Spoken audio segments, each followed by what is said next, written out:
교회를 무엇에 비유할 수 있을까요? 여러분들 교회에 대해서 여러 정의를 하고 비유를 하지만 어떤 분들은 교회를 감옥에 비유하기도 합니다. 왜 감옥에 비유할까요? 교회 안에 죄인들이 모여 있고 그 안에서 교화되고 교정되기 때문에 감옥 같아, 이런 얘기를 하기도 합니다. 일리 있는 말씀이죠. 또 어떤 사람들은 교회를 병원에 비유하기도 합니다. 병원에는 환자들, 아픈 사람들이 모여 있는 것처럼 교회 안에도 그렇게 아픈 사람들이 모여 있고, 또 교회 안에서 치유가 일어나고 나음을 얻기 때문에 교회는 병원 같아, 이렇게 말하는 분도 계세요. 일리 있는 말이죠. 또 교회를 가정에 비유하는 분도 계십니다. 가정 안에 새로운 생명이 태어나듯 교회 안에서 예수님을 믿고 새로운 생명이 태어나고, 또 아직은 부족한, 또 어리숙한 그런 사람이 온전한 모습으로 성숙하고 자라게 되기 때문에 가정 같다라고 말하기도 합니다. 이것도 맞는 말 같습니다. 그런데 이런 교회에 대한 비유들을 통해서 우리가 한 가지 깨달을 수 있는 것이 있는데, 교회에 모인 사람들, 또 교회 공동체가 상당히 연약하고 부족하다, 아직 완전한 존재가 아니구나라는 사실입니다. 왜 그래요? 아까 말씀드린 것처럼 교회 안에는 죄인들도 있고 아픈 사람도 있고 또 아직 미숙한 존재들이 있기 때문에 교회 공동체를 어떤 완벽한 존재로 기대한다면 우리는 실망하기 일쑤일 것입니다. 교회 공동체는 이렇게 미숙한 존재들이에요. 하나님께서 함께 하시지 아니하면 도무지 유지될 수 없는 공동체, 그리고 하나님이 함께 하시지 아니하면 더 나은 방향으로 나아갈 수 없는 공동체가 바로 교회 공동체입니다. 이렇듯 교회 안에는 사람들의 연약함, 또 부족함, 죄, 이런 것들이 드러나기 때문에 어떻게 보면 세상의 모습과 다르지가 않아요. 세상에서 보던 모습들이 그대로 교회 안에서도 벌어지고 있는 것을 보게 되기도 하죠. 그런 것이 우리를 씁쓸하게 하는 그런 모습이기도 합니다. 세상과 교회가 다른 것 같지 않은 모습이 우리를 실망시키게 하기도 하죠. 전도를 하다가 보면 가장 많이 만나게 되는 사람들 중에 한 부류가 이런 분들인데요. 자기가 알고 있던 기독교인들에게 상당히 큰 실망을 한, 그래서 안 좋은 기억을 가지고 있는 분들입니다. 그렇기 때문에 교회라고 하면 치를 떨어요. 내가 알고 있었던 기독교인들 때문에 큰 실망을 하고 안 좋은 기억을 가지고 있기 때문에 그 사람에 대한 기억이 바로 교회에 대한 기억으로, 또 기독교에 대한 선입견으로 자리 잡는 거죠. 그러니까 교회라고 하면 막 치를 떨어요. 아니 어떻게 학교에, 군대에, 또 직장에 그런 사람들이 있는지, 학교에서 만난 사람, 직장에서 만난 사람, 또는 군대에서 만난 사람, 이런 사람들 때문에 안 좋은 기억을 가지고 있어서 교회에 대한 이미지가 아주 심각하게 실추되죠. 그런데 교회 안에서도 만나요. 내가 실망한, 나에게 안 좋은 기억을 주는 사람들을 직장에서만, 학교에서만 만날 줄 알았더니 교회 안에서도 만납니다.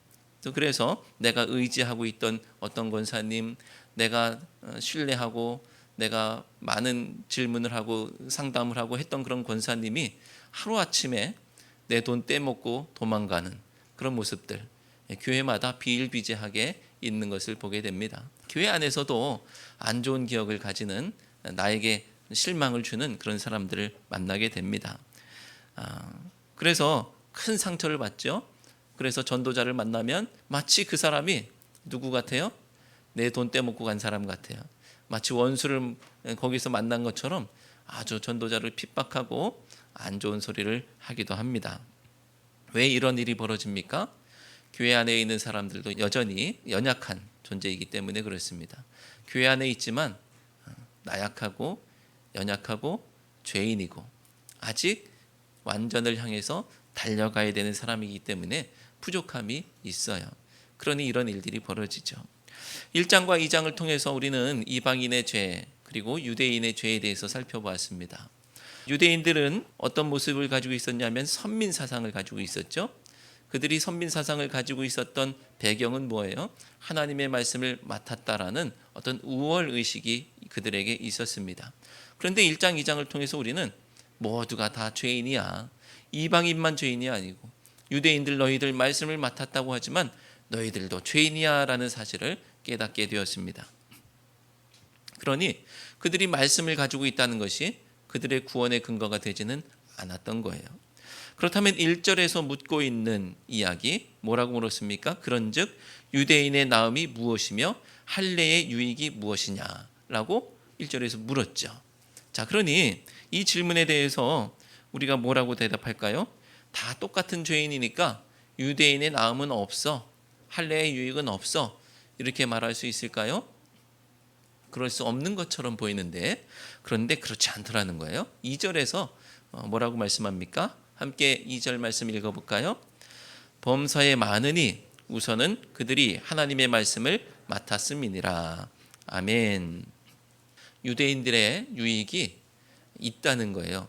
그런데 오히려 많대요, 적대요? 많다고 합니다. 오히려 많다고 해요. 말씀을 보면 유대인들의 유익이 전혀 없는 것 같은데 다 죄인이야. 뭐 말씀을 맡았어도 그들이 구원받는 근거가 그 말씀을 맡았다는 자체로 구원받는 건 아니야 라고 하는 것을 들어보면 유익이 아무것도 없는 것처럼 보이지만 많대요. 많다고 합니다. 그런데 그 많은 유익에 대해서는 나중에 9장 이후에서 살펴보게 되고요. 오늘 본문을 통해서는 한 가지 사실을 보게 되는데 그들이 하나님의 말씀을 맡았기 때문이다라고 말씀하고 있습니다. 자, 맡았다는 것이 무엇입니까? 맡았다는 것은 그 말씀에 대해서 사명이 있다는 거예요. 내가 하나님의 말씀을 맡았어. 그러면 그것은 말씀에 대해서 사명이 있는 거예요. 하나님께서 맡기신 거니까 그런 것이죠. 말씀을 맡는 것이 뭐 그냥 그까이 거 뭐 맡든지 말든지 무슨 상관이야 이렇게 아무렇지도 않은 것이 아니라 가문의 영광이고 아주 감사한 일이죠. 하나님의 말씀에 대한 사명을 하나님께서 주셨다니 얼마나 영광스러운 일입니까? 그래서 성도님들은 하나님의 말씀을 맡았다는 목사들을 그렇게 존귀히 여겨 주시는 것 아니겠습니까? 하나님의 말씀을 맡았다는 그 이유 하나로 그렇게 존귀하게 여겨 주세요. 그런데 만약 제가 이 자리에서 제가 맡은 바 사명인 하나님의 말씀, 하늘 뜻을 전하는 것이 아니라 그저 윤리 강연을 하고 있다고 한다면, 또 경제 원리나 이야기하고 있다고 한다면, 아니면 세상의 처세술이나 이 자리에서 이야기하고 있다고 한다면 여러분들이 저를 존귀히 여겨 주시겠습니까? 근데 세상에 많은 교회에서 그런 일들이 많이 있어요. 사람인 여러분은 뭐가 뭔지 잘 모르시니까 그저 예의상 목사를 존귀히 여겨 주실 수 있는지 모르겠지만 하나님은 다 아시기 때문에 저를 기뻐하시지 않을 거예요. 제가 하나님의 말씀, 제가 맡은 그 말씀을 전하는 것이 아니라 엉뚱한 이야기만 하고 있다고 한다면 하나님이 기뻐하시지 않겠죠. 왜냐하면 제가 맡은 사명에 실패했기 때문입니다. 제가 맡은 사명에 실패했기 때문에. 말씀을 맡은 사람은 말씀에 대한 사명이 있는 것인데 이 말씀에 순종하고 그 말씀을 전하고 그 말씀이 통치하는 나라를 만들겠다고 그렇게 달려가는 그런 사명을 맡은 것인데 그 말씀을 철저히 외면한 채 그 사명에 실패한다고 한다면 고개를 들 수가 없는 것이죠. 3절 말씀을 함께 읽겠습니다. 3절 말씀. 어떤 자들이 믿지 아니하였으면 어찌하리요? 그 믿지 아니함이 하나님의 미쁘심을 패하겠느냐. 아멘. 말씀에서 어떤 자들이 믿지 아니하였다라는 것은요, 율법을 맡은 유대인들이 그 맡은 말씀에 순종하지 못하고 불순종하여서 사명에 실패한 것을 말합니다. 유대인들의 실패, 이게 어떤 자들이 믿지 아니하였으면인 거예요. 교회로 치면 교회가 복음을 말하지 않을 때, 교회가 엉뚱한 이야기만 하고 싸우기만 하고 세상의 이야기만 가득 차 있고 미워하고 이런 이야기만 가득 들어있는 교회라고 한다면 그것은 실패한 것이죠. 이런 모습이 어떤 자들이 믿지 아니하였으면인 거예요. 그들이 맡은 말씀에 대한 사명을 실패한 것입니다. 그러니까 복음으로 살지 않으면 믿지 않는 거라는 거예요. 내가 여기서 정신통일을 하듯이 나와 앉아있죠. 나 믿는다고 하죠. 나는 내 구조 안에서 믿는다고 말할 수 있어요. 거짓말 아닙니다. 하지만 하나님의 말씀은 복음으로 살지 아니하면 믿지 않는 거라는 거예요. 그런데 이것을 보고서 율법이 잘못됐다라고 할 수 있겠느냐라는 겁니다. 하나님이 잘못됐다고 하나님 책임이라고 할 수 있겠습니까? 그렇지 않지요. 그 믿지 아니함이 하나님의 미쁘심을 패하겠느냐? 하나님의 미쁘심을 패하겠느냐? 이 미쁘심이라는 것은요, 하나님의 신실하심, 신뢰할 수 있는 신실함, 이것을 미쁘시다 이렇게 표현하죠. 그럴 수 없다고 말하고 있습니다. 복음으로 살지 못한 성도 때문에 복음이 잘못됐다고 말할 수 없다는 거예요. 4절 말씀을 함께 읽겠습니다. 4절. 그럴 수 없느니라. 사람은 다 거짓되되 오직 하나님은 참되시다 할지어다. 기록된 바 주께서 주의 말씀에 의롭다함을 얻으시고 판단받으실 때에 이기려 하심이라 함과 같으니라. 아멘. 그럴 수 없느니라 라고 분명히 말씀하고 있습니다. 하나님은 여전히 신실하시고 하나님은 여전히 참되시고 하나님은 여전히 옳으십니다. 유대인은 실패했지만 하나님이 실패한 것이 아니에요. 하나님은 유대인들이 실패했건 성공했건 하나님의 일을 이루실 것이고, 그렇기 때문에 우리는 소망이 있는 것입니다. 내가 실패했어요. 내가 넘어졌어요. 그래도 소망이 있는 것은 그것이 하나님의 실패가 아니기 때문에 그렇습니다. 그것이 하나님의 넘어짐이 아니기 때문에 그렇습니다. 비록 내가 맡은 사명에 내가 실패하고 내가 그 사명을 망각했다 할지라도 하나님은 여전히 나를 붙잡고 인도하고 계십니다. 그래서 구원의 소망이 우리에게 있는 것이죠. 사랑하는 성도 여러분, 하나님은 우리의 실수에도 우리를 포기하지 않으십니다. 그러니 여러분도 어떤 상황 속에서도 내가 넘어졌다 할지라도 내가 실패했다 할지라도 하나님을 포기하지 마시고 꼭 붙잡고 나가시기 바랍니다. 그리고 성도의 실패가 하나님의 실패가 아니라는 사실을 기억하시고, 믿는 자의 실수로 인해서 하나님을 원망하고 포기하는 것이 아니라 하나님만은 놓치지 말고 꼭 붙잡는 우리 모두가 되시기를 주님의 이름으로 축원합니다.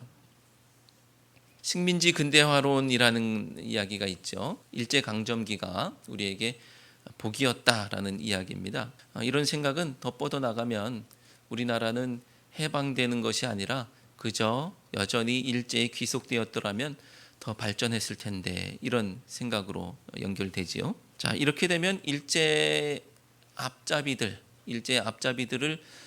잘못됐다고 말할 수 있나요? 없죠. 일제에 부역했던 사람들도 우리나라를 위해서 한 거야 라고 생각할 수도 있는 결론이 납니다.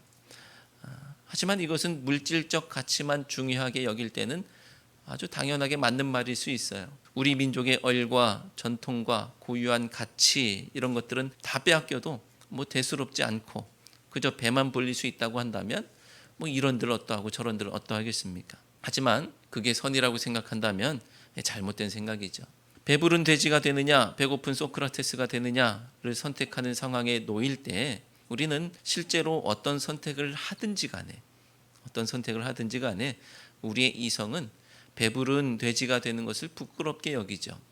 나 그런 선택을 하지 않아야 되는데 라고 생각은 합니다.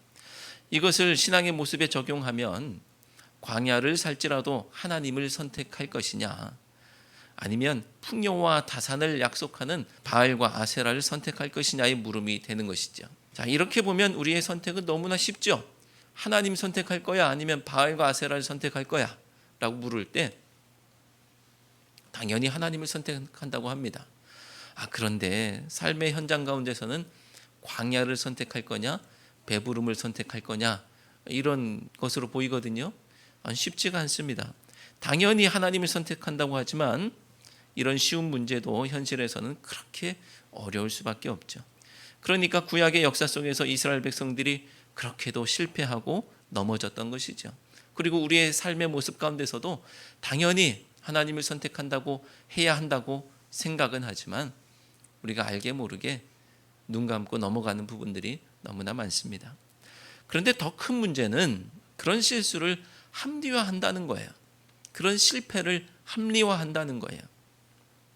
바른 선택을 하지 못하는 사람들은 자신의 선택을 합리화하고 또 책망을 덜어보고자 하는 의도로 이런 말도 합니다.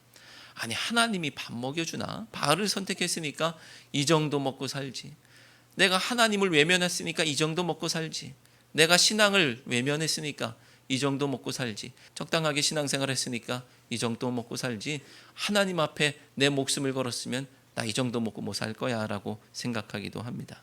자기는 선한 의도였던 것처럼 포장하려고 하지만 실상은 자신의 불신앙과 악한 의도에 대한 그럴싸한 자기 변명에 불과한 것이죠. 이럴 것이 아니라 차라리 회개하고 반성하고 마음과 생각을 고쳐먹고 행동을 바꿨어야 하는 것이죠. 자기 합리화하는 것이 아니라 내가 잘못하고 있구나라는 것을 깨닫고 바꿔야죠. 우리는 자기의 실수와 죄 앞에서 회개의 기회를 놓칠 때가 너무나 많습니다. 여러분은 나의 허물이 드러났을 때 합리화하고 핑계하기보다는 회개와 반성으로 주님 앞에 무릎 꿇으시기 바랍니다. 오늘 말씀에도 이와 비슷한 사람들이 등장하죠. 바로 유대인들, 그리고 말씀을 맡았지만 말씀의 사명 앞에 실패했던 유대인들입니다. 유대인들은 율법을 맡은 영광과 많은 유익이 있었음에도 불구하고 불신앙으로 그 사명에 실패해서 책망받을 수밖에 없는 처지에 놓였어요. 하지만 유대인들은 자기들의 불신앙에도 불구하고 그래도 여전히 하나님의 미쁘심을 피할 수 없다라는 이 말씀 앞에 엉뚱한 궤변을 펼치고 있는데, 자신들의 불의를 통해서 하나님의 미쁘심이 드러난다면, 자신들의 불의를 통해서 하나님의 미쁘심이 드러난다면 역설적이게도 자신들의 불의를 나쁘다고 할 수 없지 않느냐라는 이야기예요. 이것은 마치 가룟유다가 내가 예수님을 팔아넘겼으니까 예수님께서 십자가에 못 박혀서 구원의 완성을 이룰 수 있던 것 아니냐, 내가 잘한 것 아니냐 라고 말하는 것과 같은 것이죠. 5절 말씀을 함께 읽겠습니다.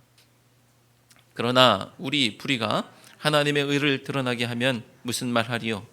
내가 사람의 말하는 대로 말하노니 진노를 내리시는 하나님이 불의하시냐? 아멘. 자신들의 불의가 하나님의 의를 드러냈으니까 자신들에게 진노하시는 하나님, 그것이 불의한 것 아닙니까? 이런 얘기예요. 자신들의 불의로 하나님의 의가 드러났는데 왜 진노하십니까? 하나님의 진노를 받아들일 수 없습니다. 이런 얘기. 또 이렇게 반박하는 사람들도 있습니다. 7절 말씀을 함께 읽겠습니다. 그러나 나의 거짓말로 하나님의 참되심이 더 풍성하여 그의 영광이 되었다면 어찌 내가 죄인처럼 심판을 받으리요? 아멘. 내 거짓으로 하나님의 참이 드러났다고 한다면 왜 내가 죄인처럼 심판을 받아야 돼? 이런 얘기. 하나님의 심판을 받아들일 수 없다는 거예요. 바울은 8절에서 그런 태도를 가진 사람들을 비아냥거리듯이 아예 선을 이루기 위해서 악을 행하자라고 할 판이라고 그렇게 말합니다. 그런데 이것은 자기가 받았던 누명이에요. 사람들이 바울에게 그렇게 이야기한다는 것이죠. 은혜를 강조하다 보니 그렇게 얘기한다는 것인데 이것은 정죄받아 마땅한 일이라고 말합니다. 8절 말씀도 함께 읽어볼까요? 또는 그러면 선을 이루기 위하여 악을 행하자 하지 않겠느냐? 어떤 이들이 이렇게 비방하여 우리가 이런 말을 한다고 하니 그들은 정죄받는 것이 마땅하니라. 아멘. 5절의 반박, 또 7절의 반박, 8절의 반박. 우리의 불의가 하나님의 의를 드러냈다. 우리의 거짓이 하나님의 참을 드러냈다. 그리고 우리의 악이 하나님의 선을 드러냈다라고 한다면 하나님 심판하시는 것, 진노하시는 것 이거 받아들일 수 없습니다라고 반박하는 것에 대해서 바울이 대답을 합니다. 6절 말씀이죠. 6절 말씀 함께 읽겠습니다. 결코 그렇지 아니하니라. 만일 그러하면 하나님께서 어찌 세상을 심판하시리요? 아멘. 5절과 7절과 8절의 반박, 우리가 이렇게 잘못한 것 같기는 한데 사실은 이게 잘못한 게 아닙니다. 왜냐하면 우리의 잘못으로 하나님의 의와 선과 이런 것들이 드러났기 때문에 잘못한 게 아닙니다 라고 하는 것에 대해서 바울이 어떻게 반박했어요? 결코 그렇지 아니하니라 라고 말씀하고 있어요. 결코 그렇지 아니하니라. 만일 그러하면 하나님께서 어찌 세상을 심판하실 수 있겠느냐? 바울이 그렇게 말합니다. 변명하고 역공할 것이 아니라 반성하고 회개해야 했었는데 변명하니 야 그거 잘못된 거야 라고 바울이 이렇게 대답하고 있죠. 사랑하는 성도 여러분, 영화에서는 악한 조연이 상을 받죠. 하지만 하나님은 우리가 하나님의 선한 뜻의 주연이 되기를 원하십니다. 우리는 은혜를 더하려고 죄에 머물겠다라고 하지만 하나님의 은혜는 더 이상 뭐 더할 만큼 부족한 것이 아니고요. 이미 하나님의 은혜는 충분합니다. 그리고 우리의 죄는 거기에 더 머물러야 할 만큼 그렇게 악한 것이 아니고 이미 충분히 악합니다. 하나님은 우리의 악한 의도를 선한 목적으로 바꾸실 수 있긴 하지만, 그리고 실제로 우리의 악한 의도를 선한 목적으로 바꾸시기도 하지만 우리가 그 악한 의도로 살기를 원하지 않으세요. 바라기는 나는 심판받아 마땅한 죄인이라는 사실을 깨닫고 하나님의 심판의 엄위함 앞에 자기 합리화와 변명이 아니라 참된 회개와 변화로 나아가시기를 바랍니다. 그 믿지 아니함이 하나님의 미쁘심을 패하겠느냐? 그럴 수 없습니다. 사람의 죄됨이 하나님의 미쁘심을 패할 수 없습니다. 죄인을 심판하시는 하나님의 공의가 잘못됐습니까? 결코 그렇지 않습니다. 하나님의 진노와 심판은 의로우십니다. 유대인들의 나음이 무엇입니까? 그들이 말씀을 맡았다는 거예요. 그렇다면 성도의 나음은 무엇입니까? 여전히 연약한데 무엇이 더 낫다고 말할 수 있어요? 여전히 죄인이고 나약한데 무엇이 낫다고 말할 수 있습니까? 말씀 안에서 하늘 가치를 발견하고 그리고 그것을 지향하며 어떻게든 말씀대로 어떻게든 하늘 가치를 이루며 살겠다라는 몸부림, 이것이 성도의 나음이죠. 미쁘시고 의로우신 하나님 앞에 신실하고 거룩한 백성 되기를 주님의 이름으로 축원드립니다. 기도하시겠습니다. 하나님, 저희가 연약해서 실패하고 넘어질 때에도 하나님은 여전히 신실하셔서 저희를 붙들어 주시는 줄로 믿습니다. 그리고 저희가 약해도 주님은 강하신 줄로 믿습니다. 저희의 연약함을 인정하고 주님의 크심을 인정하여 사람의 연약함으로 실족하지 않게 하시고 주님의 손에 붙들리게 하옵소서. 저희의 죄가 주님의 미쁘심을 피할 수 없음을 고백합니다. 여전히 죄악에 머물지 않게 하시고 변명하고 핑계하지 않게 하시며 오직 참된 회개로 변화되게 하옵소서. 예수님의 이름으로 기도드리옵나이다. 아멘.